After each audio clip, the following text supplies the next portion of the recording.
It has been a tough time for all of us at Manchester United and obviously a good time for our mockers. Hello there, my name is Oluwapelumi Awe. I'd like to welcome you to the Manchester United Review of. It's 9 defeats in 18 matches. This is not a great start for a United side that started better last year. The last time I did a review like this was when we played against Arsenal. And from that time up until now, we have had 14 matches. 14 matches has been played since the last time I did a review like this. I'll call out the features and then tell you the scores before I go to what is next. After that time, we played against Brighton where we lost 3-1. We played against Bayern Munich and we lost 4-3. We played against Burnley. We won Burnley 1-0. We played against Crystal Palace and won that match 3-0.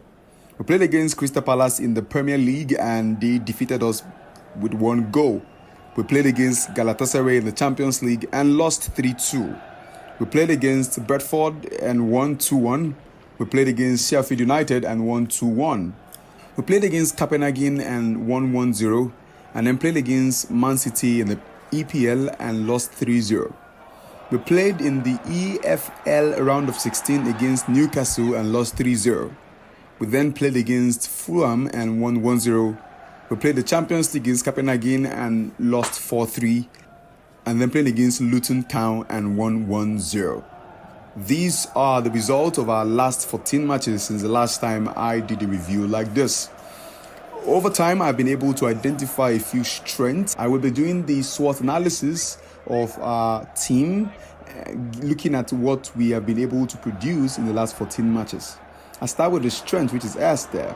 First strength I have observed is that it looks like McTominay's career seems to be back on track. It looks like he has gotten his magic touch back. He seems to be present in most of our matches. In fact, I remember clearly how that he came on in one of our matches and won that match for us. And it was fantastic. He came in, scored the first goal, and then even scored the second goal, and it was a huge one for us at the time. So it looks like his career is now back on track, and I'm happy for McTominay, which is a good thing for us as a team. The second strength I've observed is that Maguire seemed to be bossing the defense line. Only God knows what he had to do when he was being bullied. He seemed to have a very strong mental stability because look at what happened to him 2 months ago when he was being bullied. People would do memes about him. Didn't really look nice, but he came back stronger from that experience, and it seems to be bossing the line now, and I cannot just take my eyes off that. I've been a critic of him in the last couple of reviews, but I think he is bossing the game, he's doing so well, and I'm happy for him. And that again is a plus for us as a team. And then we have that our striker Rasmus has 5 Champions League goals. That's a good one for a young striker who we got recently, 20-year-old, and he's been struggling in the Premier League, no doubt, but in the Champions League he seemed to have his mojo there.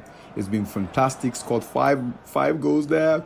And it's something really worth celebrating for that guy because he can only build his confidence going forward as he plays on. For 20-year-old, and he's already doing this much.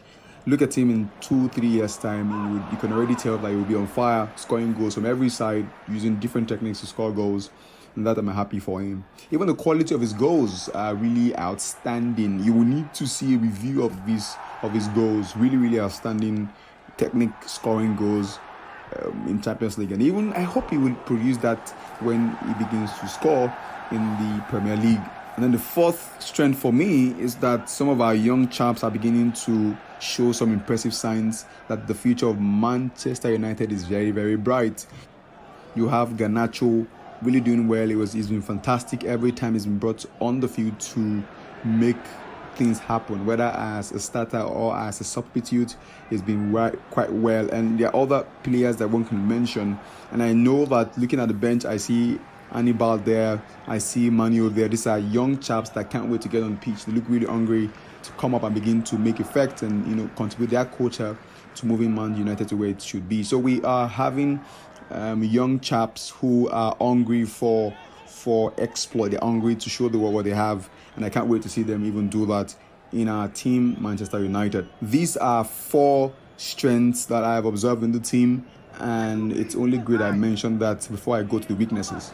The first weakness I've observed, which is affecting us in a way, is that players are not stepping up to demands. And it's easy to point your finger to the manager and say you're not doing your job. But come on, this is a manager that has a track record of helping teams improve, has a track record of working with young people. I know he's had issues with Sancho, he had issues with Ronaldo as well, but this man has a track record of winning titles and also making magic happen.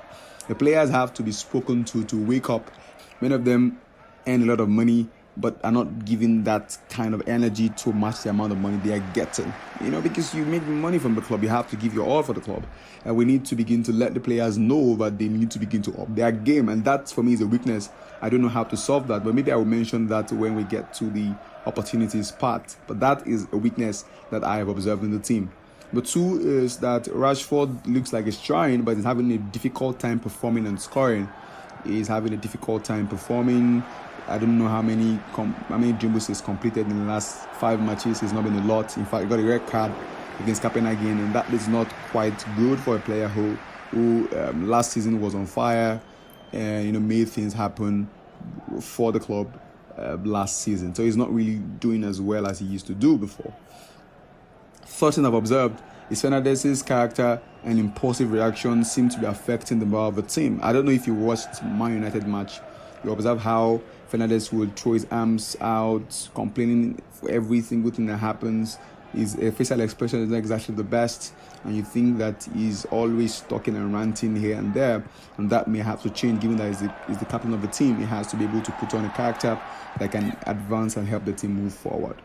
And then the fourth weakness I've observed is that the club's takeover saga has also been disturbing. You cannot take that. I know one time Gary Neville spoke about the fact that the players cannot allow the takeover saga to affect their performances. But the truth is, they go back home and they have to go online to check these things, and they can read feedbacks, they can read updates of the takeover and how it is lagging and dragging a bit.